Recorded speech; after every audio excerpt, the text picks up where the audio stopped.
दोस्तों हमारा 23 सितंबर को कक्षा 12वीं का व्यवसायिक अध्ययन बिजनेस स्टडीज का त्रैमासिक परीक्षा का पेपर है। लगातार दोस्तों मैं आपको तैयारी करा रहा हूं, ओके, इसलिए मैं आपको प्रॉपर रूप से इंपॉर्टेंट क्वेश्चन की आपको तैयारी कराते जा रहा हूं। तो पिछली वीडियो पार्ट 1 में मैंने दोस्तों आपको 2 अंक वाले महत्व प्रश्न आपको बता दिए थे, ओके, आई होप आपने तैयार कर लिए होंगे। इस वीडियो में हम दोस्तों आपके 3 अंकी और 4 अंकी वाले महत्व प्रश्न में आपको बताने वाला हूँ विद सॉल्यूशन के साथ। तो वीडियो को ध्यान से अंत तक देखिएगा।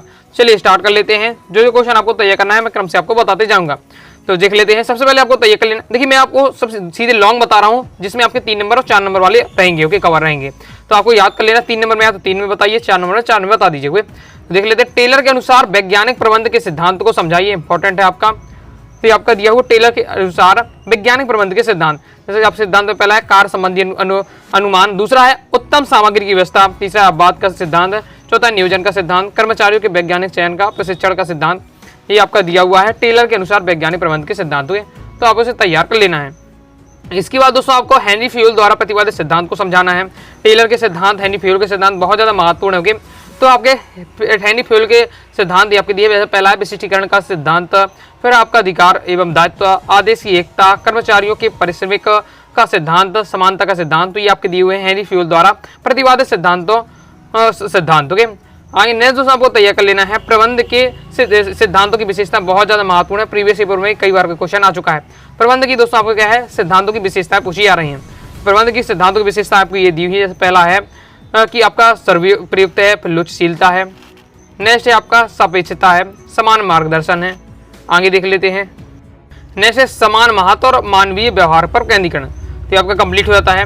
नेक्स्ट दोस्तों आपको तैयार करना है आदेश की एकता एवं निर्देशन की एकता में अंतर के सिद्धांत को लिखिए। ये भी आपका क्या है, त्रैमासिक परीक्षा में आ चुका है प्रीवियस पीरियड में।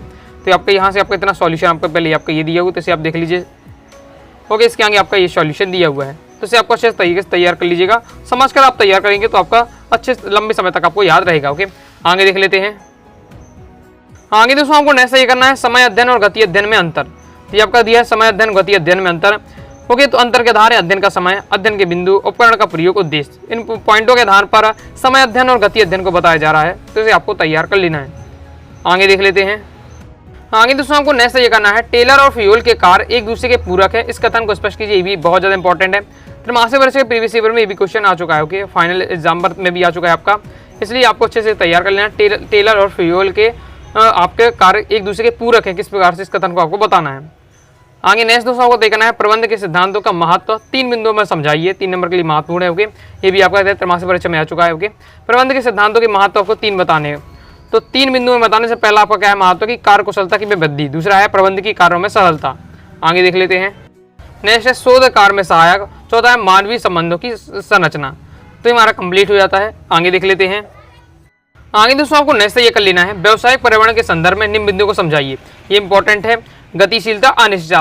पर्यावरण आपका व्यवसायिक पर्यावरण के संबंध में आपको गतिशीलता और अनिश्चितता के बारे में बताना है। एक लाइन में आपको दिया हुआ है, इसे पढ़ लीजिएगा। 2 नंबर में भी आ सकते हैं, 3 नंबर में भी पूछा जा सकता है, तैयार कर लीजिएगा। आगे नेक्स्ट दोस्तों आपको तैयार कर लेना है व्यवसायिक वातावरण की विशेषताएं लिखिए। व्यवसायिक वातावरण की क्या क्या विशेषताएं हैं। पहली विशेषता है बाहरी शक्तियों की समग्रता, दूसरा है व्यवसायिक वातावरण जटिल होता है, ओके। जी आपके 2 पॉइंटों में समझाया जा रहा है व्यवसायिक वातावरण की विशेषताओं के। 2 नंबर में क्वेश्चन आ सकता है आपके, 3 नंबर में भी। नेक्स्ट देख लेते हैं। नेक्स्ट है आपका व्यवसायिक वातावरण का महत्व समझाइए, ओके। ये भी बहुत ज्यादा इंपॉर्टेंट, व्यवसायिक वातावरण का महत्व आपको बताना है। जैसे आपका है अवसरों की पहचान करने एवं पहल करने के लाभ, दूसरा है आपका खतरों की पहचान एवं समय से पहले चेतावनी में सहायक होता है। ये आपके व्यवसायिक वातावरण के महत्व के उपयोगी संसाधनों का दोहन होता है। इस प्रकार से हमारा क्या कंप्लीट हो जाता है। जितने क्वेश्चन बता रहा हूँ सभी आपको अच्छे से तैयार करते जाइएगा। आगे देख लेते हैं। आगे बढ़ने से पहले दोस्तों बताना चाहूंगा, अगर दोस्तों प्रॉपर रूप से क्लास 12th व्यवसायिक अध्ययन सब्जेक्ट की तैयारी करना चाहते हैं, ऑल चैप्टर पीडीएफ नोट्स चाहते हैं, all chapter important question answer, all chapter objective question answer, model paper solution, previous year paper solution और एमपी बोर्ड एग्जाम में टॉपर बनना चाहते हैं 2025 में, तो आप क्या है अनुराग साड़ी क्लासेस के क्लास 12 बिजनेस स्टडीज के कोर्स को ज्वाइन कर सकते हैं। कोर्स को ज्वाइन करने के लिए 90 39 53 44 89 इस दी के व्हाट्सएप नंबर पर आप मैसेज करके आप कोर्स को ज्वाइन कर सकते हैं। एमपी बोर्ड का एकमात्र चैनल है आपका जो आपको क्या है ये गाइड कर रहा है, क्योंकि मैंने देखा कि व्यवसायिक अध्ययन वाले जितने भी बिजनेस बहुत ज्यादा परेशान होते हैं, क्योंकि उनका मटेरियल प्रॉपर रूप से नहीं मिल पाता है, उन्हें बहुत ज्यादा दिक्कत होती है। इसलिए दोस्तों मैंने क्या आपको पूरा अच्छे से तैयार किया है ताकि आप अच्छे से प्रदर्शन कर सकें। तो कोर्स को ज्वाइन जरूर करिएगा अगर अच्छे से तैयारी करनी है। आगे देख लेते हैं। आगे नेक्स्ट दोस्तों आपको तैयार कर लेना है नियोजन निर्णय को किस तरह सरल बनाता है। ये भी दोस्तों आपके त्रैमासिक परीक्षा में प्रीवियस ईयर में आ चुका है, बहुत ज्यादा महत्वपूर्ण है। कि नियोजन है वो नियोजन यानी प्लानिंग, वो हमारे निर्णय लेने की जो क्षमता है उसे आसान बना देता है। किस प्रकार से बना देता है? ओके, जैसे जब भी हमें किसी चीज को प्लानिंग होगी तो हम उसका चीज का निर्णय ले सकते हैं। ओके, तुरंत ही, क्योंकि हमारे पहले से प्लानिंग है। ओके, तो हमें उस चीज के बारे में ज्यादा नहीं सोचना पड़ता। तो ये आपका दिया हुआ कि नियोजन निर्णय लेने को सरल बनाता किस प्रकार से, पॉइंट वाइज पॉइंट आपका दिया हुआ है। तैयार कर लीजिए, 4 पॉइंट है, 4 पॉइंट को आपको तैयार कर लेना है। आगे देख लेते हैं। आगे दोस्तों आपको तैयार कर लेना नियोजन का महत्व लिखिए। नियोजन के क्या क्या महत्व है, ये भी आपका त्रैमासिक परीक्षा में आ चुका है।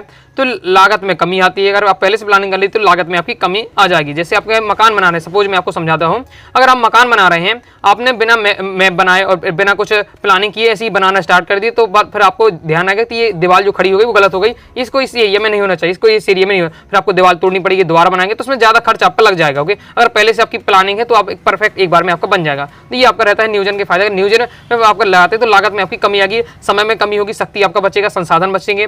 जैसे उद्देश्यों एवं लक्ष्यों की ओर ध्यान केंद्रण और एकदम आप फोकस रहेंगे। अगर आपका नियोजन प्लानिंग कर लेते किसी चीज की भी तो आपके उस पर टारगेट पर आपका पूरा ध्यान रहेगा। ओके, नेक्स्ट एकता एवं समन्वय की स्थापना रहती है। तो ये आपका बताया जा रहा है, तैयार कर लीजिएगा।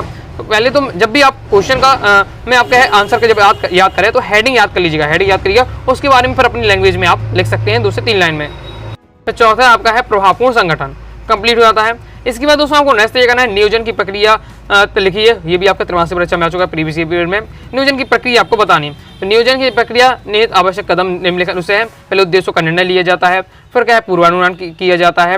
ओके, मतलब जब भी किसी चीज़ की प्लानिंग हमें करना है तो किस प्रकार से की जाती है, तो पहले हम अपने क्या टारगेट को निर्धारण करें कि हम किस चीज़ की प्लानिंग कर रहे हैं। कोई मकान बनाने की कोई प्लानिंग करता है, कोई विवाह में अपनी व्यवस्था बनाने की प्लानिंग करता है कि विवाह किस प्रकार से किया जाना है। ओके, माता पिता जब विवाह करने के लिए होते हैं तो उसकी प्लानिंग बनाते हैं, या फिर हम कहीं घूमने जाते हैं, कहीं ट्रिप पे जाते हैं तो उसकी प्लानिंग होती है। तो हमें टारगेट निर्धारण करना है कि हमें किस उद्देश्य के लिए किया जा रहा है हमारे प्लानिंग। फिर पूर्वानुमान निकलना है कि वहाँ किस चीज़ की आवश्यकता हो सकती है। ओके, तो ये आपका पूर्व अनुमान लगा लेना है आपको। ओके, और उसी हिसाब से आपको फिर जब पूर्व अनुमान लगाते तब आप बजट भी निर्धारण कर लेते कि हाँ इस बजट में मेरा ये काम हो जाएगा। तो ये सब आपके दिए हुए हैं, आप इन सब टॉपिक को अपनी भाषा में समझेंगे। ओके, तो आपको आसानी से समझ में आ जाएगा। ओके, फिर नियोजन की सीमा को निर्धारण करते हैं।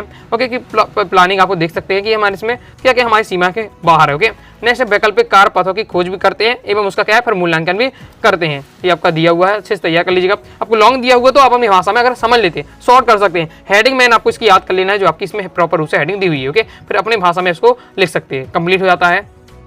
ओके, फिर आपको दोस्तों नेक्स्ट आपको तैयार कर लेना है भर्ती और चयन एक दूसरे किस प्रकार से भिन्न है, यानी भर्ती और चयन में आपको अंतर तैयार कर लेना है।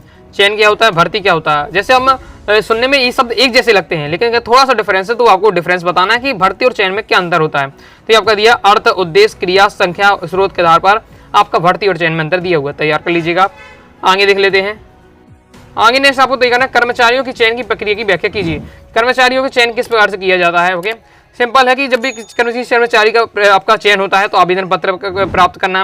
ओके, मतलब रिज्यूम जमा होता है, फिर आवेदन पत्रों की जांच होती है जो आप रिज्यूम देते हैं। ओके, मैंने अपनी बायोडाटा देते हैं उसका जांच होती है, फिर चयन की परीक्षा होती है। चयन की परीक्षा क्या फिर लिखित भी हो सकती है। ओके, या फिर आपकी क्या है मौखिक भी हो सकती है, किसी प्रकार से हो सकती है। ओके, मैंने आपसे लिखित होती है मान लीजिए परीक्षा। फिर इसके बाद आपका होता है इंटरव्यू। ओके, साक्षात्कार होता है। जब साक्षात्कार में भी आप पास हो जाते हैं फिर आपका संदर्भ प्रशिक्षण होगा, मतलब अनुभवी लोगों से आपकी बातचीत होगी। फिर आपका स्वास्थ्य परीक्षण होगा कि ओके कि आपके स्वास्थ्य परीक्षा जैसे आपकी नीट जैसी सही है कि नहीं है। ओके, इस प्रकार से आपके आपके टॉप चेक किए जाते हैं पार्ट्स, स्वास्थ्य परीक्षण होता है। इसके बाद दोस्तों क्या है विभाग अध्यक्ष की स्वीकृति होती है। ओके, फिर इसके बाद दोस्तों आपकी कार्य पर नियुक्ति होती है। तो ये पॉइंट है जिससे क्या है कोई भी कर्मचारी का चयन होता है। सिंपल है, ये जो हमारे चारों ओर आप ये सब दिखते होंगे कि ये सब किसी का भी जब भर्ती होती है तो ये सब काम होते हैं। आगे नेक्स्ट आपको तैयार है प्रशिक्षण से कर्मचारियों को मिलने वाले कोई 2 लाभ बताने हैं। तो ये आपको कौन कौन से लाभ होते हैं, जैसे नए कर्मचारियों से कार्य की जानकारी हेतु, कर्मचारियों का मनोबल ऊंचा उठाने के लिए, कर्मचारियों का विकास करने के लिए, ये सब आपके हैं प्रशिक्षण के से कर्मचारी को जो फायदा मिलते हैं। ओके, तो इस प्रकार से दोस्तों मैंने आपको कंप्लीट आपके 3 अंक 4 अंक वाले कवर करा दिए हैं। ओके, और भी आपको इंपॉर्टेंट लगते हैं अपने हिसाब से तैयार करते जाइएगा। वीडियो पसंद आए दोस्तों वीडियो को लाइक करके सब्सक्राइब जरूर कर दीजिएगा। कोई दोस्तों डाउट है कमेंट में जरूर पूछ लीजिएगा। वस्तुनिष्ठ के लिए कहेंगे अलग से मैं वीडियो बना दूंगा। बाकी टेलीग्राम चैनल और व्हाट्सएप चैनल को ज्वाइन कर लीजिएगा। मिलते हैं नेक्स्ट वीडियो में, तब तक के लिए बाय बाय।